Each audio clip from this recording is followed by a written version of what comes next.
60 বছর নামাজ পড়েছেন, কিন্তু নামাজ কায়েমের জন্য একটু দিলটা কান্না করে নাই, মনে ব্যথা লাগে নাই, আঘাত লাগে নাই। আল্লাহ যদি প্রশ্ন করে, আমি যতবার বলেছি আকিমুস সালাহ, নামাজ কায়েম করো, কয়দিন করেছো? ধরা খেয়ে যাবে। এজন্য রাসূলুল্লাহর মিশন ছিল শুধু একা বাঁচা নয়, সমস্ত সমাজের মানুষগুলোকে নিয়ে বাঁচা। আল্লাহর হাবিব মুহাম্মদুর রাসূলুল্লাহ সাল্লাল্লাহু আলাইহি ওয়াসাল্লাম খাদিজাতুল কুবরাকে বললেন, আমি আমার নিজের নফসের উপর ভয় লাগছে। আম্মাজান খাদিজা অভয় দিয়ে বললেন, স্বামী গো, ভয় পাবেন না, ওয়াল্লাহি মা ইউখজিকাল্লাহু আবাদা, অবশ্যই আল্লাহর কসম, আল্লাহ আপনাকে কোনোদিনও লাঞ্ছিত করবেন না। কারণ আপনি এতিমদের সম্পদ মারেন না, দুস্থদেরকে সহযোগিতা করেন, প্রতীকের বোঝা বহন করেন, আত্মীয়তার সম্পর্ককে চির অটুট রাখেন। কিন্তু দুনিয়ার যত রাজনীতি আছে, এই রাজনীতির প্রথম কথা হলো নিজের জন্য প্রয়োজন হলে আপন ভাই, মা, বাবা, দলের কর্মী সবাইরে মাইরা দাও। কথা কোন ঠিক কিনা? এই যে গত 5 আগস্টের আগে প্রায় 1500 ছাত্র তাদের তাজা প্রাণটা দিয়ে দিতে হয়েছে শুধুমাত্র একটি দলের ক্ষমতার লিপ্সার কারণে। প্রায় 3400 যুবকদের অঙ্গহানি হয়েছে। কারো চোখ নাই, কারো পা নাই, কারো হাত নাই, কারো বা জীবনের তরে পঙ্গুত্ব বরণ করেছে, কেউ বা জীবনের তরে হাত হারিয়ে ফেলেছে। কিন্তু যখন একটা মানুষ কোরআনের জন্য কাজ করবে, আল্লাহর কসম, ঘোষণা এত বছর নির্যাতিত হওয়ার পরেও আসছে, শুধুমাত্র দ্বীনের জন্য সবাইকে মাফ করে দিলাম।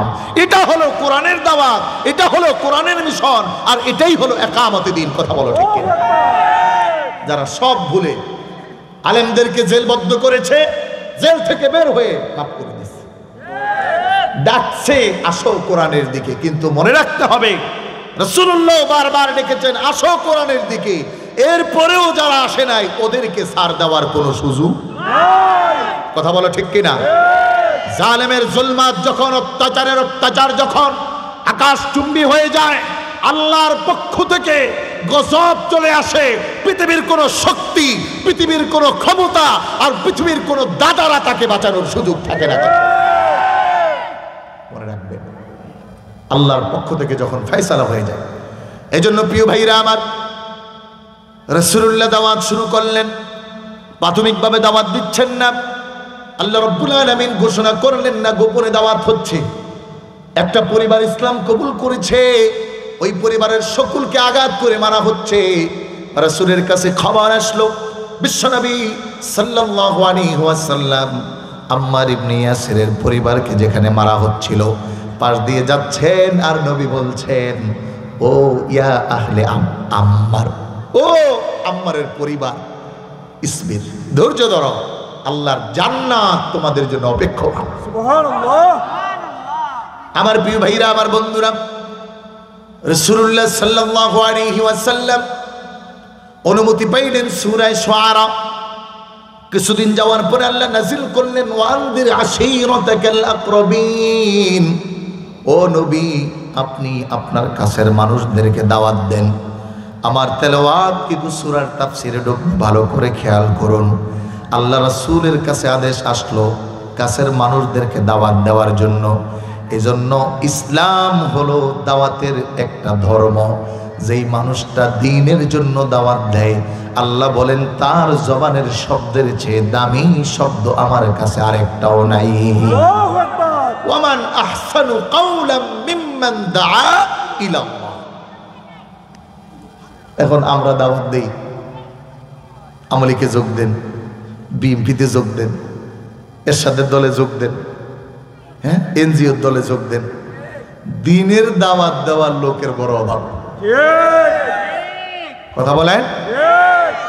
আর যারাই কোরআনের দিকে দাওয়াত দিয়েছে ওদেরকে বানানো হয় জঙ্গি, ওদেরকে বানানো হয় ইকামতে দ্বীনের কর্মী, ওদেরকে বানানো হয় আমরা পাকিস্তানি, অথচ আমরা দেখলাম যারা আমাদেরকে পাকিস্তানি বলতে বলতে মাথায় আর মুখে ফেনা জমাইছে, মাথায় কিরা বাচ্ছে, ওরা আজ ইন্ডিয়াতে পালিয়েছে। কথা বলো ঠিক কি? সম্মানিত ভাইরা আমার, আমি কোন নির্দিষ্ট দলের কথা বলছি না। স্বাধীনতার পর থেকে যেই বা যখন আসছে, এদেশের মানুষের না বিশ্বাস আর জুলুম ছাড়া আমাদেরকে কিছু দিতে পারে না। এই কথা বলো ঠিক কি? এই জন্য মরহুম মকফুর আইনুদ্দিন আল আজাদ, তার কবরকে আল্লাহ জান্নাতে নসিব করুক, বলেন আমিন।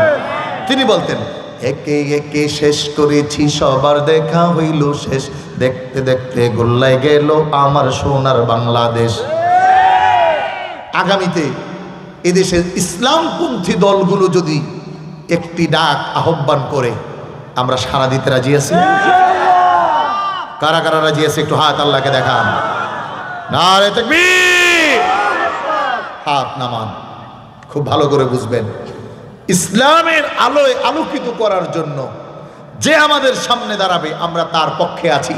আগামীতে আর কোনো চোরের পক্ষে একথা বলতে রাজি না, আমার ভাই তোমার ভাই এমুক ভাইয়ের চরিত্র ফুলের মতো পবিত্র, নামাজ পড়ে না এক ওয়াক্ত, চুরি করে রাত্র দিন। কথা বলেন, ওই ভাই কয় গাঞ্জাও খায় 5 ওয়াক্ত, মদটা নাইলে বাদ দিলাম। আস্তা চোর, বাহেও চুরি করছে, পোলায়ও করতেছে, অথচ আমরা মাত্র 500 টাকার বিনিময়ে কইতেছি এই লোকটার নাকি চরিত্র ফুলের মতো পবিত্র। এই এলাকায় এরকম মানুষ একটাও নাই। কি আগামীতে চোরের ফুলের মতো পবিত্র বানাইবেন কে? দেখি দেখলে কেউ আসেন না। বানাইলে একটা কাজ করতে হবে। গত ইলেকশনে কারা কারা টাকা খাইছেন হাত দেখান। না, এখানে নাই, সবাই ভালো মানুষ। খাইছেন না? ভোটই হয় নাই, ভোটই দিতে পারেন নাই। আমাদের এলাকায় একজনে ভোট দিছে 12 বছর আগে, যে মরছে, মানে হে কবরে ভোট দিছে। যাক, তাহলে আগামী ইলেকশনে কে কে টাকা খাইবেন আমার একটু হাত দেখান। ওই যে চাচায় উঠাইছে, খাবেন টাকা খাবেন, আর 500 টাকার জন্য গোলামের মতো মাথা নত করতে হয়। আর সামনে ইলেকশন একজন যোগ্য প্রার্থীকে, যারা কোরআনের জন্য লড়ে, কোরআনের জন্য করেন, মানুষকে নামাজের দিকে দাওয়াত দেয়, জুলুম করে নাই, অত্যাচার করে নাই, এদেশের একটি টাকাও মাইরা খায় নাই, আই কেয়ারটেকার সরকারও প্রমাণ করতে পারে নাই, এরকম একজন নেতাকে আমরা চাই। কথা বলো ঠিক কিনা? রাজি আছেন? এই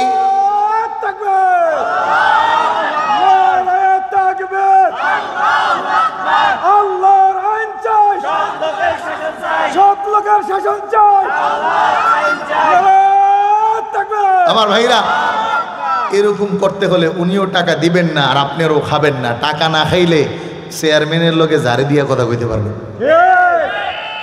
এই তোমার ভোট দিছি না, টাকাও খাই নাই, এখন জন্ম নিবন্ধন নিতে আইসি, কি একটা আছে ঘুষি দিয়া নাক ফাড়ালাম।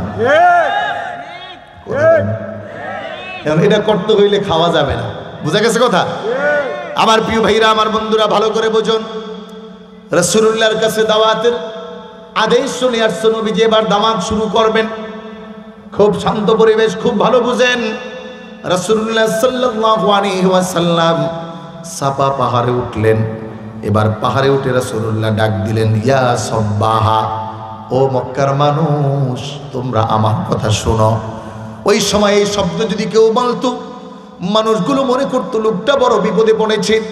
এর মধ্যে আবার 40 বছর পর্যন্ত যাকে আল আমিন বলে জানেন, আমানতদার বলে জানেন, তার কণ্ঠের আওয়াজ শোনা মাত্র মক্কার সব মানুষগুলো আসছে। আল্লাহর হাবিব তাদেরকে বলতেছেন, আর আইতুম ইন আখবারতুকুম, ও মক্কার মানুষের শোনো, যদি আমি তোমাদেরকে এই খবর দেই, আন্না আদুব্বান, তোমাদের নিশ্চিত শত্রু এই পাহাড়ের পিছনে আগমন করতেছে, তোমাদেরকে আক্রমণ করবে, তোমরা আমার এই কথাটা বিশ্বাস করবে নাকি? ইবারতে বলে আতুসাদ্দিকুনি, আমার এই কথাটা তোমরা বিশ্বাস করবে নি? ওই মক্কার প্রত্যেকটা মানুষ এক বাক্যে বলল, অবশ্যই অবশ্যই আমরা বিশ্বাস করব। আল্লাহর রাসূল প্রশ্ন করলেন, কেন বিশ্বাস করবে? তোমরা তো শত্রুকে দেখছো না। মানুষগুলো বললেন, কারণ আজ 40 বছর হলো একদিনের জন্য তুমি একটা বাক্য মিথ্যা কথা বলো নাই, এই জন্য আমরা তোমার কথা বিশ্বাস করব। এই পরক্ষণে রাসূলুল্লাহ বললেন, আমি তোমাদেরকে ভয় দেখাচ্ছি, ইন্নী নাযীরুল লাকুম বাইনা ইয়াদাইয়া আযাবান শাদীদ। শোনো, আমি তোমাদেরকে ওই দিনের ভয় দিচ্ছি, ভয় দেখাচ্ছি, যেই দিন কেউ কারো নয়, যেই দিন আযাব হবে, যেই দিন আল্লাহর রহম ছাড়া কোনো ব্যক্তি থাকবে না। নবীজি দিনের দাওয়াত দিলেন, মান ক্বালা লা ইলাহা ইল্লাল্লাহ তুফলিহুন। এই দাওয়াত দিলেন 1 মিনিট পরে, 1 মিনিট আগে যেই মানুষগুলো রাসূলুল্লাহকে বললেন তুমি সবচেয়ে ভালো, তোমার কথা সবচেয়ে সত্য, তোমার মতো সত্যবাদী নাই, 1 মিনিট পরেই এই মানুষগুলো কোরআনের দাওয়াত দেওয়ার কারণে সর্বপ্রথম রাসূলের বিরোধিতা শুরু করলেন, একামতে দ্বীনের বিরোধিতা শুরু করলেন, ইসলামী আইন ও শাসনের বিরোধিতা শুরু করলেন। এ আবার একেবারে নবীর আপন চাচা।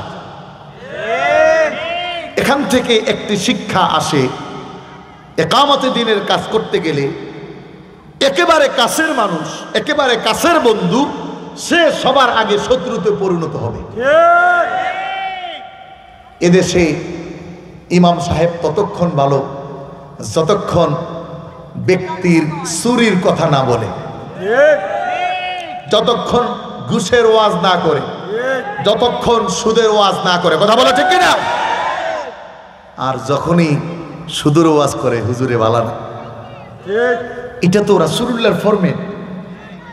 এদেশে আলেমরা তখনই জেলে গিয়েছে যখন আলেমরা সত্য আর হকের কথা বলেছে। অনেক মানুষ হয়তো ভুল বুঝেছেন। মনে রাখবেন, কেউ অপরাধ করে জেলে যায়, কেউ অপরাধ না করেও জেলে যায়।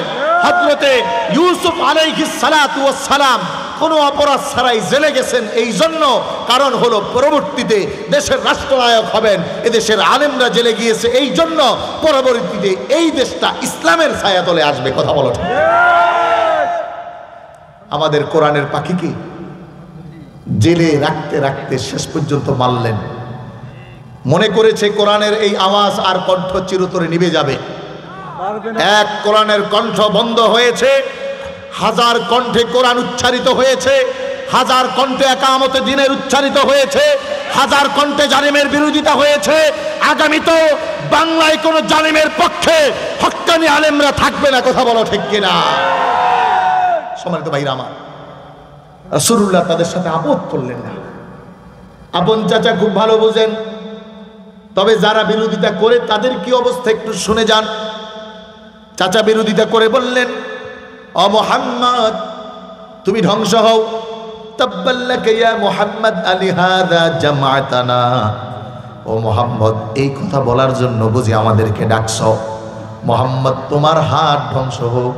আল্লাহ রাব্বুল আলামিন জানায়, আমার রাসূলের দাওয়াতের বিরোধিতা করে যেই আপন চাচা, আরো সম্পর্ক আছে বলছি আমি, যে আপন চাচা কোরআনের বিরোধিতা করলো, ইকামতে দ্বীনের দাওয়াতের বিরোধিতা করলো, আল্লাহ বললেন কিয়ামত পর্যন্ত এরে দিয়া আমি ওদের অবস্থা জানাইয়া দিলাম। যারা একামতে দ্বীনের বিরোধিতা করবে, যে তাব্বাত ইয়াদা আবি লাহাবিম ওয়া তাব, ওরা শুধু একাই ধ্বংস হবে না, ওদের হাত ধ্বংস হবে, পা ধ্বংস হবে, জবান ধ্বংস হবে, সন্তান ধ্বংস হবে, সম্পদ ধ্বংস হবে। সালমান এফ রহমানের মতো সিরা গেঞ্জি পরেও পালাতে পারবে না। কথা বুঝছেন? বিরোধিতা জড়িত যদি দ্বীনের হয়, তাহলে যেই হোক তার বিরুদ্ধে যুদ্ধ চলে কার? আর একটু জোরে বলেন। কতরা বলেছে পালাবো না, দেখতে দেখতে 15 বছর, আরো যাবে কত বছর। কয়জনে ফখরুল সাহেবের বাসায় যাইব, এখন কই? বুঝা গেল এরা মিথ্যাবাদী। কথা বলেন ঠিক কিনা? আরো যারা বলেন ঠিক কিনা? এদেশের মানুষকে ধোঁকা দিয়েছে, নিরহ আলেমদেরকে জেলে ঢুকাইছে, কোরআনের কর্মীদেরকে জেলে ঢুকিয়েছে, আজহারিকে এদেশ থেকে পলায়ন করতে বাধ্য করেছে। মনে রেখো, আবার আসছে, একটা নিয়ে আসে নাই, এবার 20 লাখ লয়ে আসছে। আল্লাহু আকবার। কোরআনের বিজয় কার হাতে বলেন? আল্লাহর হাতে। আমরা আসিনি কোরআনের পক্ষে? এই কোরআনের পক্ষে কারা কারা একটু হাত দেখান, হাত দেখান, হাত দেখান। আল্লাহ আমাদের কবুল করুক, বলুন আমিন।